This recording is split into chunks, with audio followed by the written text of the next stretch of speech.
Olá, sejam bem-vindos a mais um episódio do nosso podcast Entre um Paciente e Outro. Hoje, uma convidada muito especial. Eu falo especial porque ela está passando uma temporada no Brasil. Eu aproveitei para fazer o convite e ela prontamente aceitou de estar aqui. Doutora Andréia Ferreira, diretamente de Portugal, de Porto. Muito bem-vinda aqui ao nosso podcast. Espero que você goste de doce, né? Que a gente tem o apoio de uma padaria. Aqui é a Goela Padaria. Acho que você não pode ir embora de Bauru ou do Brasil sem passar lá para conhecer. Dá para almoçar, tomar um café, comer um doce, comprar pão, tudo isso. Eu vou te passar o endereço depois. Fica aqui bem perto do aeroporto, aqui do Aeroclube de Bauru. É um lugar de fácil acesso. Também temos o apoio da Tal Chá, então você vai tomar um chá comigo aqui durante. Você já pôde escolher aí a infusão que você mais gostou do sabor.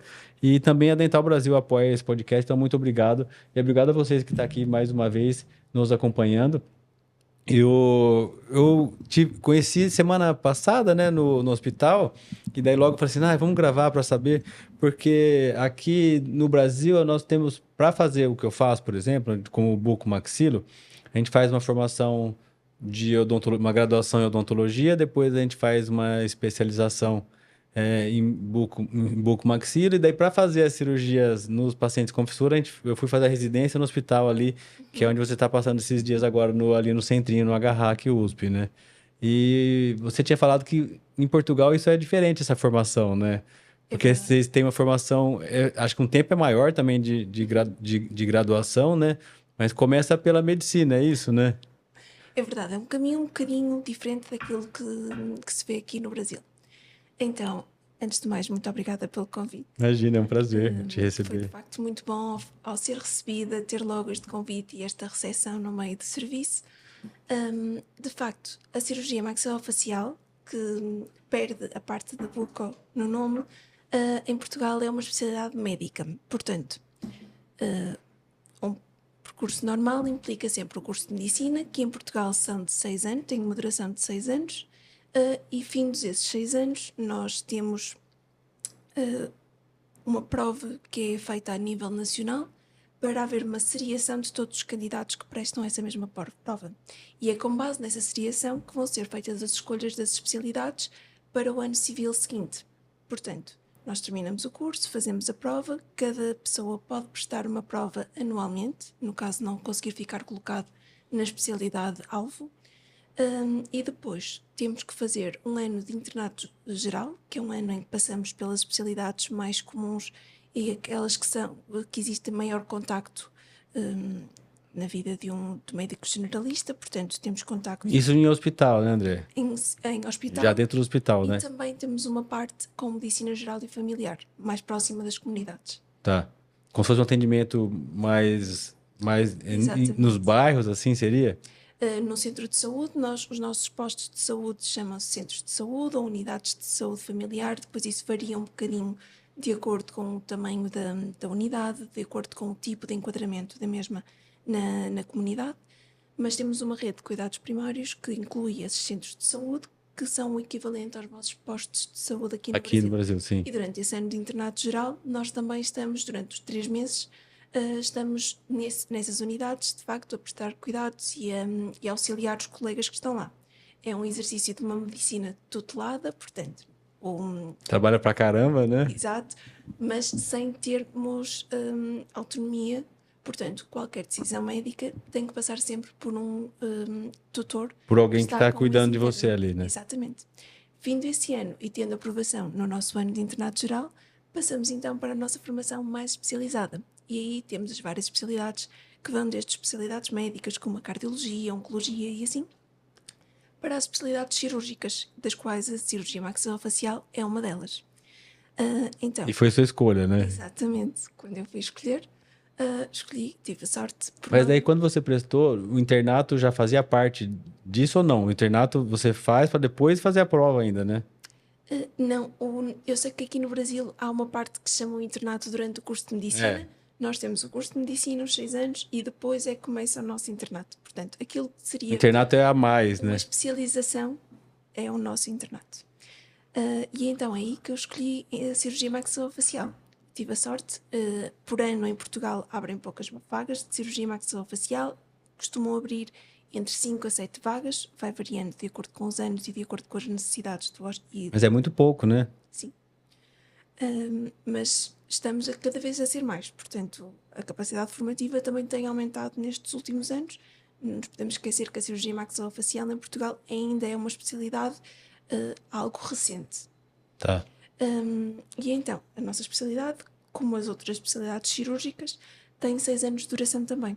Durante esses 6 anos de duração, temos vários estágios, nomeadamente estágio em cirurgia geral, estágio em estomatologia, que é uma outra especialidade médica, e depois temos um período de 6 meses que deve ser feito num serviço de cirurgia maxilofacial fora do local de colocação do médico interno, e depois temos a possibilidade neste novo plano, porque o nosso plano formativo teve uma alteração em 2023, temos a possibilidade de fazer 9 meses de opcionais em áreas pertinentes para a cirurgia maxilofacial. Eu tive a sorte de... O meu tutor já tinha ouvido falar do centrinho, tinha uma boa opinião sobre o centrinho, e então ele já, logo no primeiro ano, já me tinha colocado este bichinho de porque é que tu não tentas Não tenta ir pro Brasil. A língua acaba por não ser uma barreira. Não, Isso face a outros centros acaba por ser muito mais fácil desse ponto de vista. Portanto, eu, o ano passado, quando foi a altura de facto escolher, porque eu agora estou no meu 4º ano, portanto tive a passagem da metade do internato. Sim, já está podendo escolher alguma coisa, né? Quando foi a altura de escolher os estágios, enviei e-mail para o centrinho, que foram muito rápidos a responder e de facto aceitaram. Depois, claro que tem que haver sempre a aprovação com base em documentação e haver uma certificação. Tem uma parte burocrática, né, isso. para decidir. Mas tendo isso tratado, foram muito prestativos em aceitar-me e explicar-me aquilo que eu precisava de fazer ou não, para vir aqui então fazer esta visita de 3 meses. E você reparou que aqui o nosso, o atendimento é todo mundo junto, né? Sim. Isso é muito legal, assim, a interligação de várias especialidades, tanto medicina como odontologia, e mesmo dentro da odontologia ali onde a gente fica, né, ainda... Você viu lá, tem uma especialidade do lado da outra, isso facilita muito para o paciente, sabe? Ele vem, às vezes, não esperando que ele tenha que ver alguém, por exemplo, da dentística, ou alguém da pérola, e ali a gente chama, ele já vem, atende, às vezes já encaixa no mesmo dia, se precisa fazer um aparelho, está lá, ou alguma manutenção.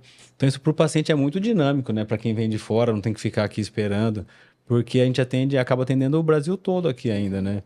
Não tá tendo mais paciente novo, mas isso ainda acaba sendo... Durante o dia ali, paciente do Brasil inteiro acaba vindo pro Brasil. E eu vi que você foi picada por essa, vamos falar assim, essa vontade de atender paciente com fissura, porque é muito gratificante o serviço, né? E é muito diferente para você estar vendo aqui, ou como está sendo essa experiência? Sim, antes de mais, eu acho que aqui no Centrinho vocês de facto têm o melhor exemplo daquilo que uma equipa multidisciplinar consegue fazer no tratamento dos doentes. É de facto muito gratificante ver que a comunicação entre as várias especialidades é muito fácil e que o doente consegue, tendo que vir de longe, consegue de uma só visita ser visto por várias especialidades, algo que é muito difícil fazer noutros centros. Por exemplo, o paciente às vezes passa com você precisa que algum especialista ver, você tem que pedir para ele agendar e volta outro dia para passar, né? Às vezes isso acaba sendo mais demorado, né? Claro que há alguns colegas com os quais podemos ter um bocadinho mais de proximidade e é um bocadinho mais fácil agilizar esse processo. Mas se quisermos levar à letra as coisas, por norma aquilo que temos que fazer é referenciar o doente para outra especialidade e esperar então que o doente seja agendado uma consulta para ser avaliado por ela. E depois voltar para você.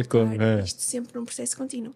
No caso das fendas, que ainda para mais em determinados pontos de tratamento temos de facto intervalos que são curtos, esta flexibilidade e esta recepção que os doentes conseguem ter no centrinho acaba por ser ótimo. Sim, e eu comecei a ver também, eu nasci lá, então nunca trabalhei em outro centro de fissura, sabe? Também tenho isso, eu não tenho uma comparação para poder saber como que é, mas estar no centrinho, ter feito estágio lá durante a minha graduação, fez eu me apaixonar pela odontologia e por esse tipo de atendimento, porque mesmo aqui no Brasil ainda tem falta de pessoas especializadas nessa área, assim, de malformação, não é todo mundo que escolhe isso na graduação, né? Também porque tem poucos lugares que fazem esse tipo de formação. né? Tipo, você tá vindo de fora para cá, para Bauru para acompanhar o serviço, sim, vocês têm isso lá, mas tá vindo aqui para ver vamos falar, ter uma experiência nova, vamos falar assim, né? De um outro centro. Mas mesmo no Brasil não tem muito lugar para a gente conhecer e fala assim, vou fazer um estágio num lugar para ver, porque a gente já está num lugar que já é, de certa forma, uma referência. Mas foi o que fez na minha vida querer continuar, sabe, durante a especialidade. Sim. Não, de facto, é assim, o centrinho acaba por ter um volume muito grande de doentes.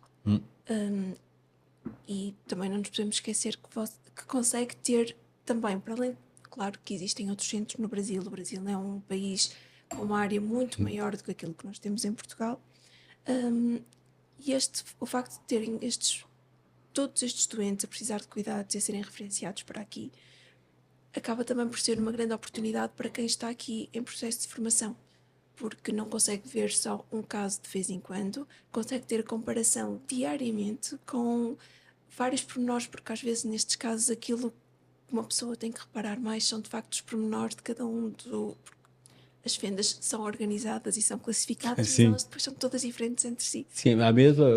Eu falei isso ainda eu gravei um podcast com a doutora Thelma e eu tenho um slide que eu mostro numa aula que ele mostra várias fissuras completas unilaterais, mas que, assim, na classificação são todas iguais. Quando você vê a imagem, muitas mudam muito como está o nariz, como está o desvio do septo, a amplitude da fissura também muda. Isso com certeza influencia como esse paciente vai crescer depois, né? Como ele começa na dificuldade nas cirurgias primárias e isso se estende para o tratamento todo, né? Como o paciente vai crescer, como que vai se desenvolver e a dificuldade para o cirurgião aumenta também, né?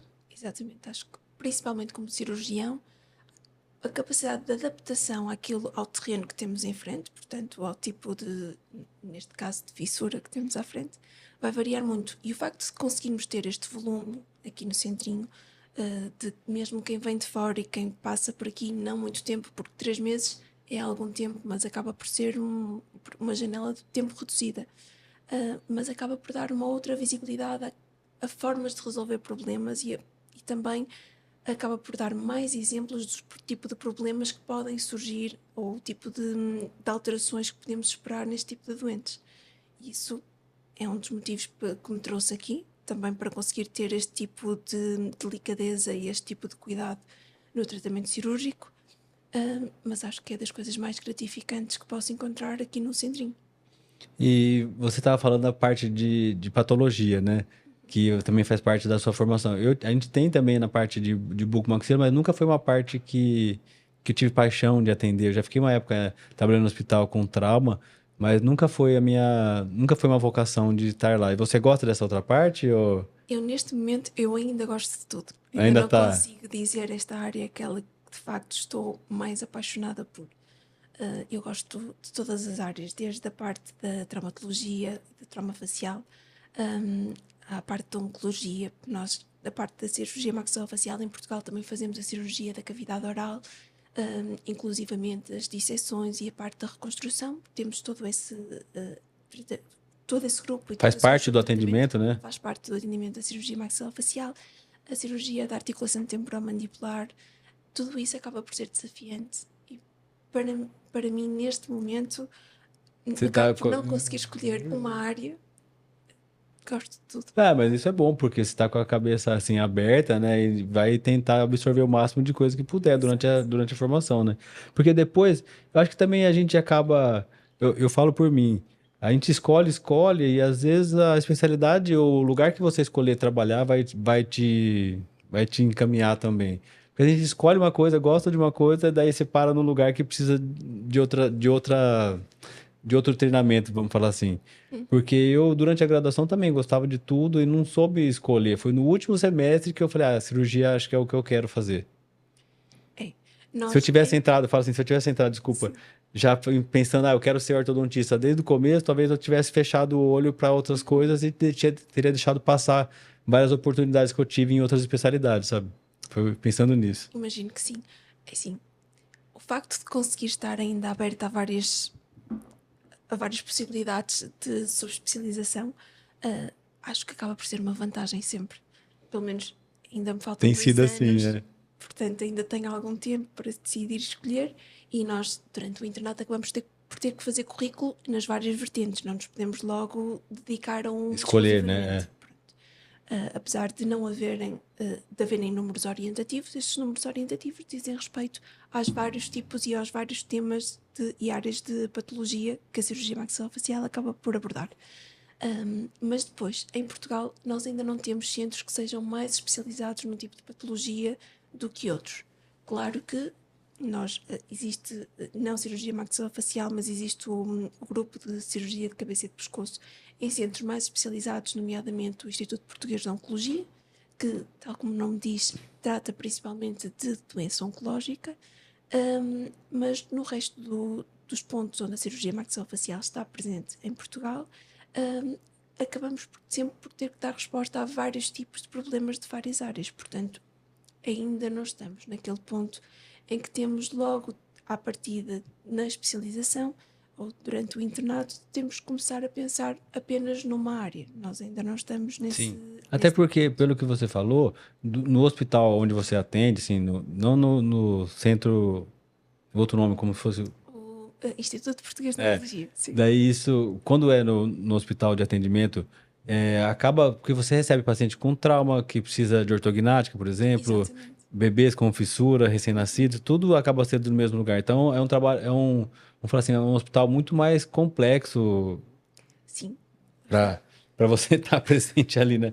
Acho que por isso que deve ser mais difícil a formação, porque você não faz uma coisa só, você tem que estar no dia, você pode fazer várias coisas ao mesmo tempo ali, de receber vários pacientes, né? Isso acontece. Por exemplo, aqui eu fico hoje na especialidade, a gente praticamente acompanha os pacientes que estão sendo preparados para o enxerto, falo na bucomaxilo. A gente acompanha os pacientes que fizeram o enxerto e que estão se preparando para a cirurgia ortognática. Então a gente fica nessa linha. Eu já sei mais ou menos que não vai fugir disso. Por exemplo, não tem a chance nenhuma de eu chegar no hospital amanhã e ter um trauma para eu fazer, entendeu? Não vai acontecer isso. Você não, você dorme sem. Amanhã é uma caixinha de surpresa, né? Pode acontecer sempre alguma coisa. Então acaba sendo. Tem que estar muito mais preparado, né? Aproveita. Toma-se muito chá em Portugal? Sim. É comum também, né? Tá sendo muito diferente a cidade? Daquilo que eu estava à espera ou de uma cidade portuguesa? Do que você estava esperando encontrar aqui? Não, acho que já estava a contar com uma cidade mais do interior, estava a contar com uma cidade que tem tudo, a uma distância que pode ser facilmente percorrida a pé. Foi uma cidade onde foi muito fácil arranjar alojamento. Consegui arranjar alojamento na zona perto do centrinho, portanto, novamente consigo deslocar-me a pé para o centrinho todos os dias, que é ótimo. Sim, sim. E de resto, tenho aproveitado muito bom tempo. A nível... Tá ficando o dia inteiro no hospital, né? Não tá dando tempo. Eu sei que você hoje foi acompanhar uma cirurgia através do microscópio. Você já tinha visto alguma coisa assim? Sim, já tinha conseguido ver algumas destas cirurgias, não no meu hospital, mas porque antes estive a fazer estágio no Hospital de São Paulo, em Milão, na Itália, e então lá já eles também têm uma operação similar, a Operação Sorriso, parecido com aquilo com a... Com o Smiley Train? Exatamente. E então lá já tinha tido a oportunidade de ver este tipo de palatoplastia. Eu acho muito lindo, eu acho muito lindo de ver a cirurgia, tanto a quiloplastia quanto a palatoplastia pelo microscópio. Acho que eu gosto de ver porque eu consigo enxergar igual quem está operando sem operar. Acho que essa é a ideia.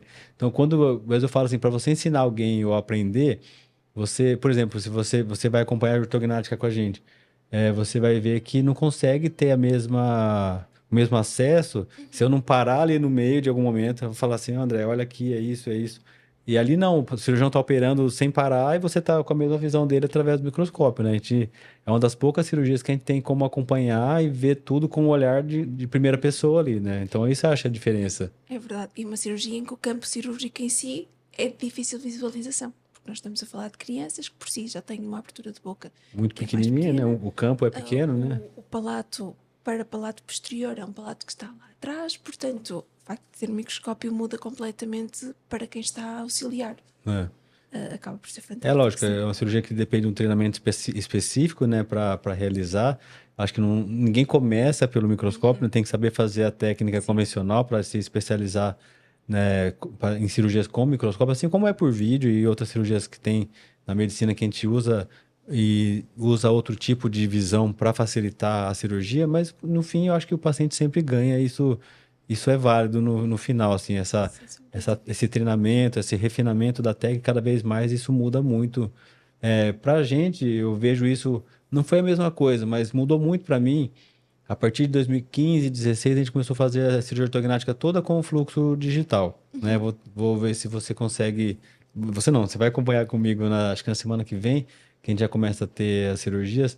E mudou muito o jeito de planejar, porque a gente consegue ver o tamanho que vai ser o gap na mandíbula, o tamanho das placas que vão usar, a gente faz guia de corte, então muita coisa facilitou. Isso acontece o quê? Diminui o tempo da cirurgia, então a gente consegue fazer mais cirurgia até no mesmo dia, e para o paciente o tempo da cirurgia sendo menor, tanto o pós-operatório é melhor, o edema dele acaba sendo menor, assim, não que não tenha, mas acaba sendo melhor no sentido do pós-operatório. Quanto mais rápido a cirurgia acontece, para o paciente sempre é melhor, né? Isso é verdade. Ahm, Aqui eu ainda não tive a oportunidade de conseguir observar muitas ortognáticas aqui no centrinho, mas de facto tudo aquilo que nós conseguimos fazer para diminuir o tempo cirúrgico sem comprometer o gesto cirúrgico em si, de facto acaba sempre por ser melhor para o doente, porque acaba por ter repercussões relativamente ao tempo anestésico. Mas eu não esqueci de você não, aqui vai ter, acho que a semana que vem já tá marcado o dia que vem, é que eu falei, vou falar uma coisa de cada vez, senão eu fico te arrumando coisa todo dia. Daí eu falei, agora deixa esses dias, daí a gente vai ter ambulatório a semana. Daí na semana que vem tem já, vamos ter o paciente para avaliar, queria que você participasse do processo todo, para poder ver como que é o serviço da Bucomaxilo aqui, sabe? Eu acho que isso, porque é um serviço que tem, querendo ou não, a cirurgia ortognática meio que nasceu no Centrinho, nos anos 80, com o Dr. Reinaldo Mazzottini, né? Acho que foi 82 a primeira cirurgia aqui, foi um americano que veio aqui, e foi desenvolvido, acho que uma das primeiras que teve no Brasil, se não for a primeira, aconteceu aqui no Centrinho. Não tinha conhecimento disso. Então é um lugar que começou praticamente cirurgia ortognática, e muita gente boa assim que no Brasil que atua hoje passou ali com o Dr. Reinaldo durante a formação. Teve outros também que participaram disso, mas quem começou o serviço foi o Dr. Reinaldo Mazzottini aqui. Então é um lugar que sempre que você falar do hospital, a cirurgia ortognática sempre foi um bom lugar de referência, sabe, como formação. Isso é ótimo. Assim, a cirurgia ortognática, apesar de ser uma cirurgia que já fazemos com frequência no meu serviço, acabamos sempre por aprender alguma coisa nova quando vamos a um sítio diferente. Portanto, estou muito ansiosa por ver Sim, sim, como é que espero vão ser as cirurgias da próxima que você semana. absorva bastante, assim. Porque, assim, porque você imagina, né, eu tive a chance de ficar 18 anos com o Dr. Reinaldo ajudando, quem começou, então, assim, ele já mudou muito, passou uma época muito difícil da cirurgia de não ter placa e parafuso, né? Aquela época do bloqueio com fio de aço, assim, de paciente ficar com a boca amarrada. Então, ele passou uma fase que a gente já pegou tudo isso mais fácil, né? Quando eu comecei já tinha placa, um pouco depois já tinha o fluxo digital desde 2016, então isso já mudou muito, assim, já teve uma certa evolução, mas tudo saiu nesse aprendizado daqui. Tem muita diferença no protocolo que você viu de paciente com fissura, eu falo aqui, que é o que você está vivenciando mais de protocolo, você viu alguma coisa diferente que justifique uma mudança? O Não, que acontece é mais ou menos um protocolo já o hoje. protocolo que vocês seguem, o protocolo que nós seguimos são muito similares. Já estive em Milão e eles lá seguem o protocolo de Milão, que de facto é diferente, apesar de depois, a nível de outcomes, terem outcomes muito similares naquilo que toca depois aos outcomes do paciente, aos outcomes da ferida cirúrgica. As épocas de intervenção também mudam ou é parecido? Acaba por ser parecido Né? também com isso. Porque acho que hoje em dia, assim, hoje acho que o acesso à informação acaba sendo mais fácil e rápido hoje, que, por exemplo, aqui eu vejo muito que tudo que acontece aqui hoje são coisas que funcionam e já foram, assim, de certa forma, testadas e justificadas por trabalho, sabe? Sim. Então não tem nada assim que é inventado aqui. Então nada que você vê aqui, por que que faz nessa época, por que que faz assim, tudo isso já teve alguém que já fazia, que aperfeiçoou e passou para frente, e acaba sendo assim que é desenvolvido o serviço.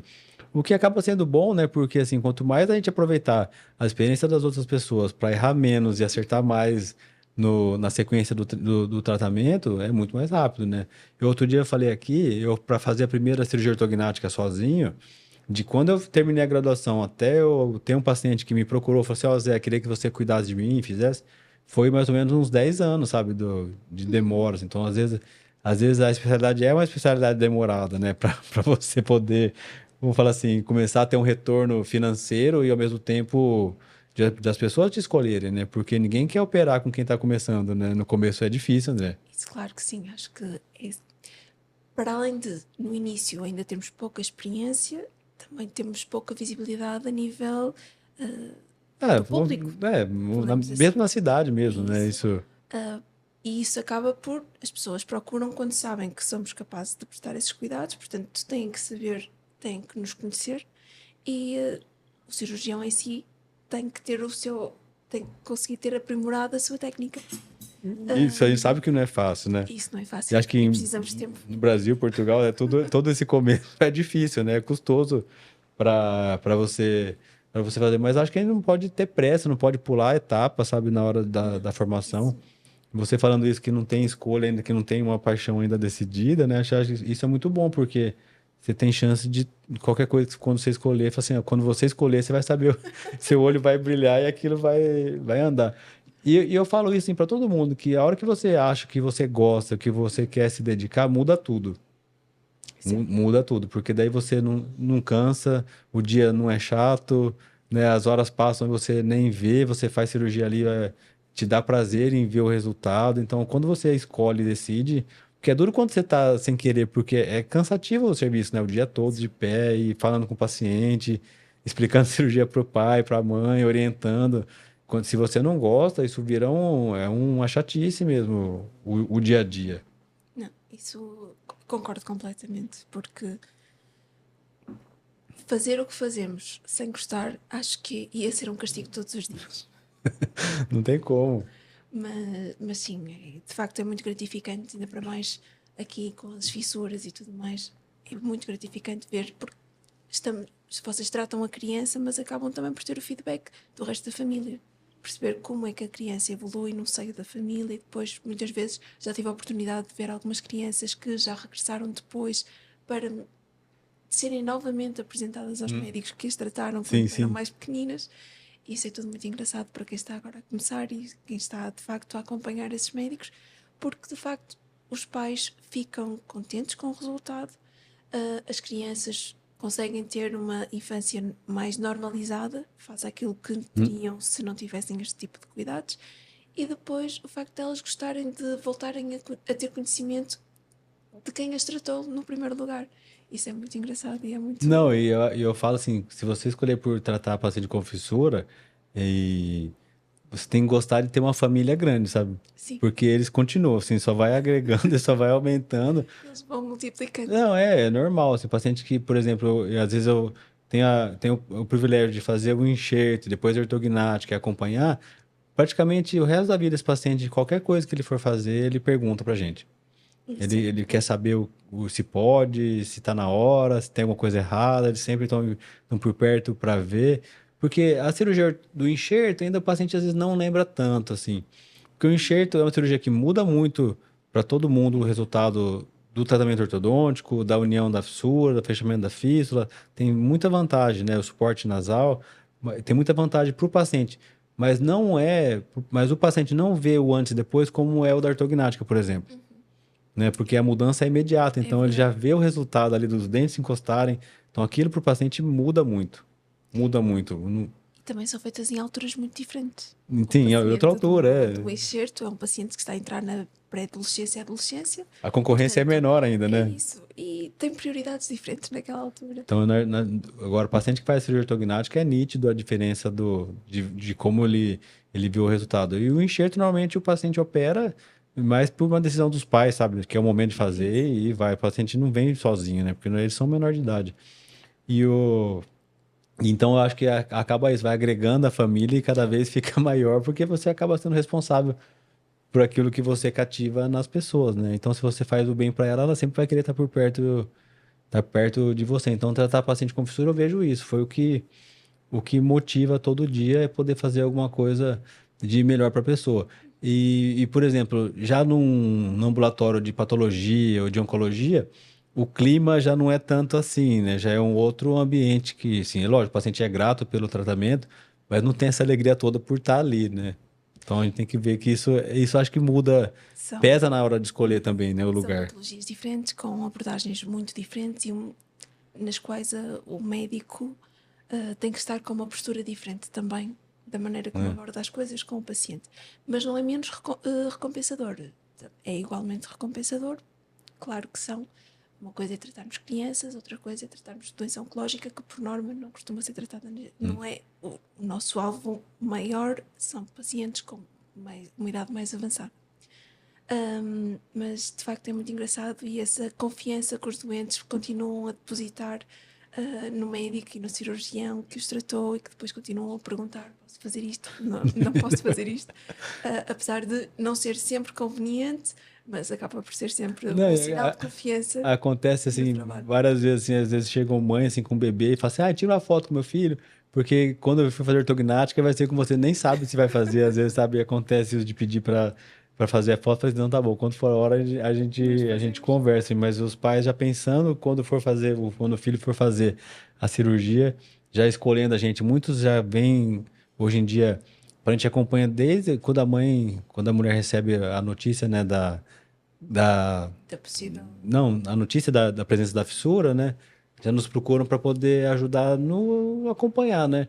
Porque eu vejo que toda família que recebe o paciente com fissura, acho que no primeiro momento se desestabiliza, né, pela notícia, vê isso como de uma forma, vamos falar assim, mais difícil de encarar. Eu concordo que também não é fácil, mas depois começa a ver que tem tratamento, que tem solução, que tem malformações muito piores também. Então acaba isso, quando se encontra ali que vê um jeito de resolver, daí eles começam mais a se acalmar e porque eu acho mais difícil, já falei com vários pacientes aqui, é a questão de quando saber a notícia, por exemplo, de ser melhor para a mãe saber durante a gestação ou só na hora do parto, se isso mudaria vamos falar assim, o clima da família ali durante a gestação. E eu acho que saber antes, você consegue se preparar, né? Você consegue se preparar e saber aonde vai, já ter, às vezes, o cirurgião plástico já para acompanhar, no primeiro momento, já ter uma enfermeira treinada para ajudar na amamentação, coisas básicas ali do bebê que a gente sabe que é muito necessário, do que nascer num lugar que não tem suporte nenhum para um paciente com fissura, por exemplo. Então, acho que é mais fácil quando você sabe da notícia antes, consegue se preparar e daí tudo acho que passa mais fácil, vamos falar assim. Sem sombra de dúvidas. Também concordo que o tempo acaba por... Quanto mais tempo antes de facto, da altura do parto, melhor, porque a família consegue preparar-se e a família invariavelmente acaba por ter que passar por todas estas fases de negação, aceitação e essas coisas todas. Portanto, quanto mais tempo tiverem para se preparar, até porque, como com qualquer notícia menos boa, existe sempre um ponto, não é propriamente de ruptura, mas em que a rede familiar e a rede de apoio acaba por ter que ser posta à prova. Até porque vão ter uma criança que precisa de cuidados mais diferenciados e mais cuidados do que uma criança normal. Portanto, uma adaptação na alimentação, e sabemos que muitas vezes isso mexe muito com a família mais próxima. Sim, sim. E Com o psicológico da família, claro, né? Portanto, de facto, ter este tempo para uma maior adaptação acaba sempre por ser muito bom para a mãe, para o pai e para a família mais próxima. E quando você falou do pós-operatório, né? Quando a gente marca a cirurgia, por exemplo, toda cirurgia que a gente faz nos pacientes com fissura, tanto o enxerto quanto a ortognática, muda a dieta, né? Tem que passar um tempo de dieta líquida, pastosa, tem aqueles dias de recuperação e a família muda a dieta toda. Porque ninguém vai fazer um churrasco com o filho operado em casa, então tem que ter esse controle. E você sim, acaba operando a família toda. Porque todo mundo entra no pós-operatório, entra na rotina de ajudar a cuidar, de mudar a alimentação. De mudar a alimentação. Isso sim, e avisar logo os doentes desde o início, quanto mais cedo possível, que a dieta vai ter que mudar. Porque, vai ter que ser diferente, né? Sim, isso de facto é muito importante, avisar logo que vai ter que haver uma adaptação da dieta no pós-operatório, que essa adaptação não vai ser uma coisa apenas de um dia ou dois, vai ser uma coisa que vai ter que se manter durante algum tempo, até termos a certeza de que temos uma ossificação boa e como tal que o doente pode progredir na dieta. Mas ninguém treina a dieta antes, né? Ninguém treina a dieta, não. Não fala assim, já começa a fazer a dieta um mês antes para você se acostumar com a dieta líquida. Temos doentes que depois adaptam-se muito bem à dieta. Doentes que acabam... já conheci doentes que começaram a fazer batidos de tudo. Portanto, batidos... usa criatividade demais, né? Mas mantiveram a indicação para a dieta líquida. E depois lá está, acaba por ser depois depende muito do próprio doente. Acaba por haver doentes que veem aquilo como uma imposição, quase como que um castigo, e existem outros que depois se adaptam e começam de facto a experimentar novas receitas do que fazer, do que não, até porque aquilo que existe é uma indicação relativamente à consistência da dieta. Nós dizemos que a Não é dieta que não tem que pode ser, comer, né? Mas exatamente. Não dizemos que ele não pode comer, tem que comer as coisas líquidas ou pastosas.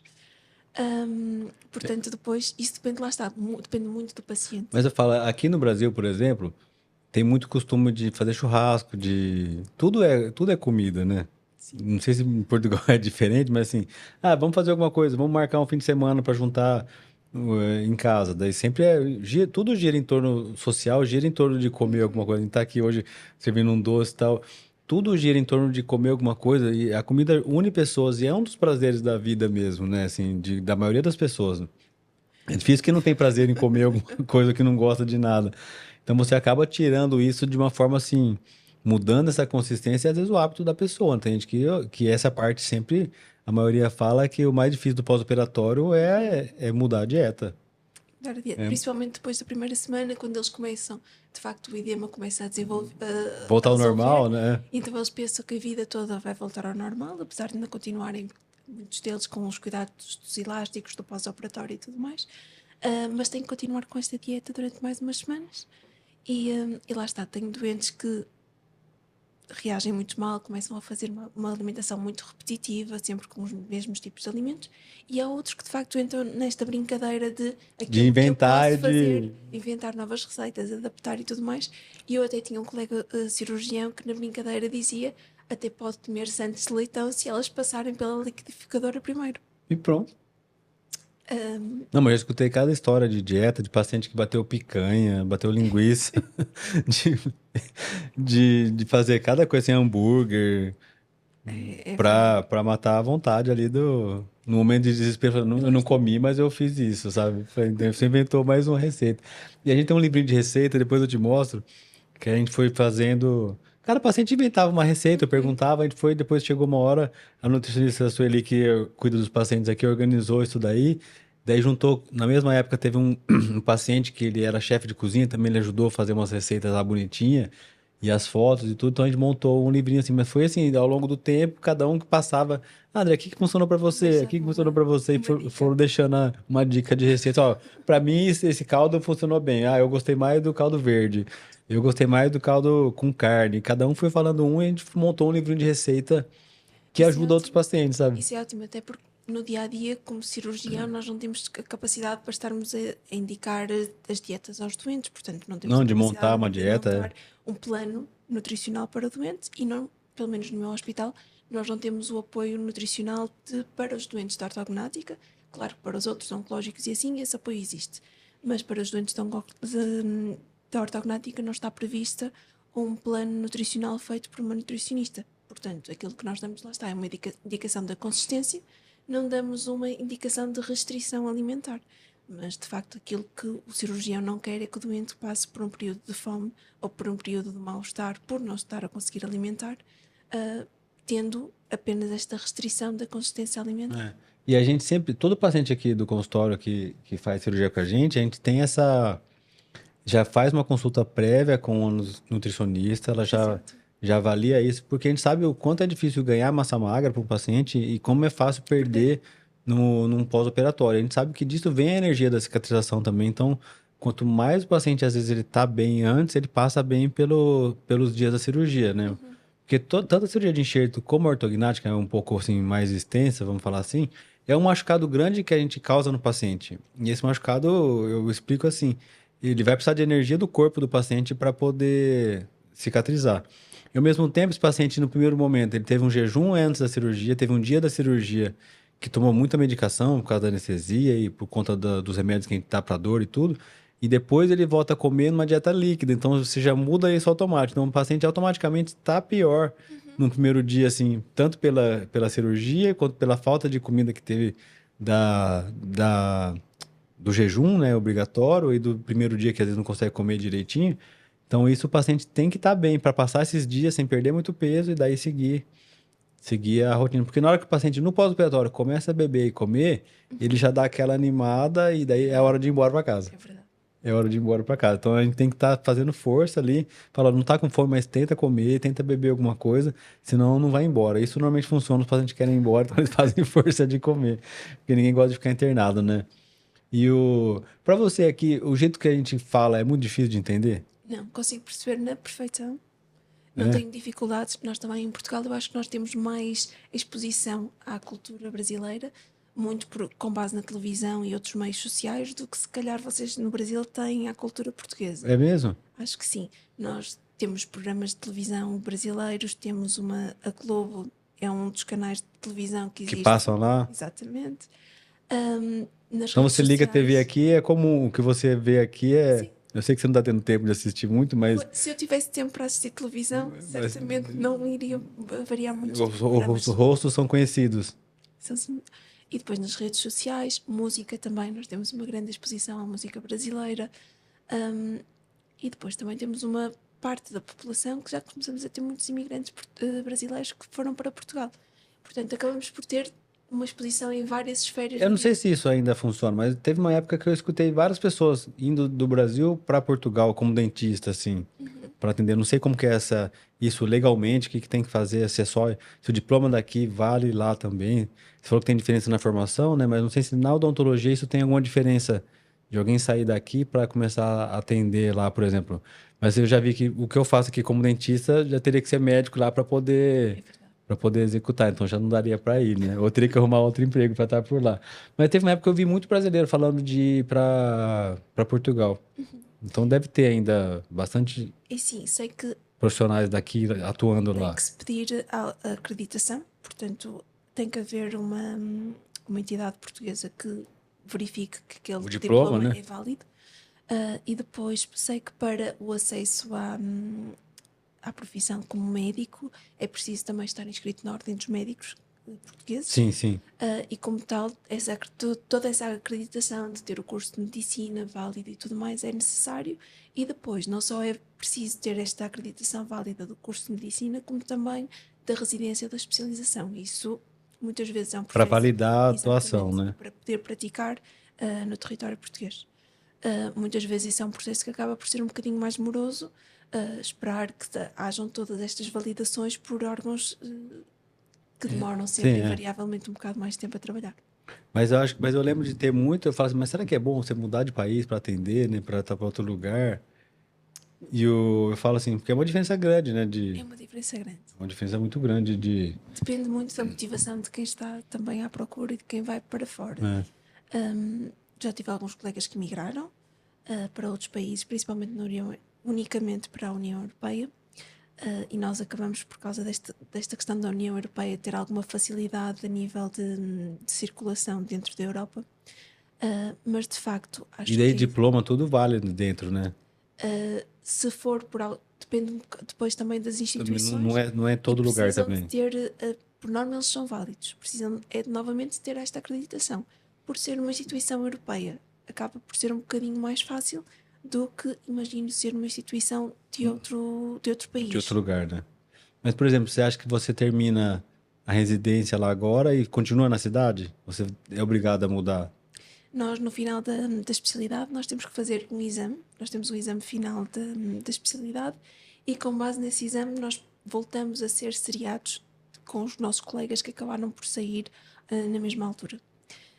E depois temos que esperar nós depois ficamos afeitos a um hospital com base em concursos. Concursos esses que são concursos públicos, que por norma costumam abrir todos os anos, mas não em todos os hospitais. Portanto, eu posso terminar a minha especialidade Ficar no mesmo e ter lugar? a sorte de conseguir ficar no mesmo lugar, ou pelo contrário, ter o azar do hospital naquele Não abrir. ano, não abrir vaga E você tem que ir para ter outro lugar. lugar. Então, essa jornada está longe de acabar ainda. É verdade. Muita coisa pode mudar nestes Não pode, próximos nem, anos. não pode nem ficar pensando nisso, né? Eu só cria ansiedade. Não resolve nada. Ah, mas tá bom. Você gostou do chá? Gostei, é muito bom. É. Eu acabei ficando viciado em chá e eu acho que sempre gostei, Mas de servir para os pacientes aqui acabou virando uma rotina por eu trabalhar no hospital e sempre atender no final da tarde, isso acabou sendo uma rotina. Então todo mundo que vem aqui tem costume de tomar chá.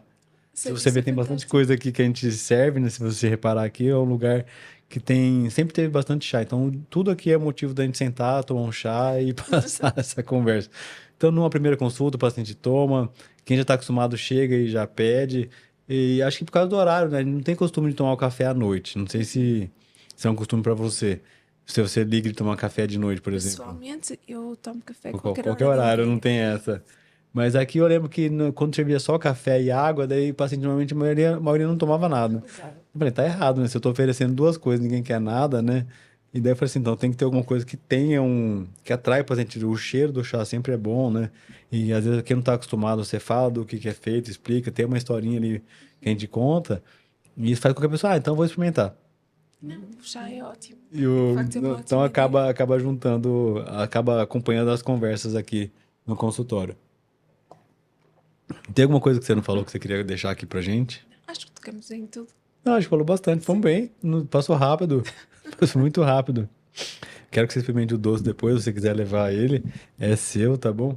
Te agradeço muito da participação Eu é que aqui, agradeço. né? Vamos ver se até o final você vai querer voltar aqui antes de ir embora, antes de voltar para Portugal. Vamos aproveitar ao máximo esses dias aí, conta com a gente aí. Depois eu te mostro aqui o consultório para você conhecer. Se quiser passar um tempo aqui com a gente, é que você tá sem tempo de nada também, né? Não tá dando tempo de inventar muita coisa. Mas, mais uma vez, seja bem-vindo aqui ao Brasil, a Muito Bauru. obrigada. Seja muito proveitoso para você aqui. É um prazer te receber, tá bom? E se quiser dar um tchau ou uma mensagem para alguém, fica aí, é seu espaço. Não, tá bem assim? Então tá bom. Então, se vocês ficaram até aqui, se pense em se inscrever no canal, compartilhe esse vídeo. Agradeço demais a presença da Andréia hoje aqui, com o seu tempo muito corrido aqui, era para ela estar descansando, ela está aqui batendo papo com a gente aqui, mas isso é por vocês, para trazer uma experiência de alguém de fora que também atende pacientes com fissura e também ajuda pessoas como vocês que acompanham a gente aqui lá em Portugal. Então, muito obrigado, fiquem com Deus e até a próxima. Valeu.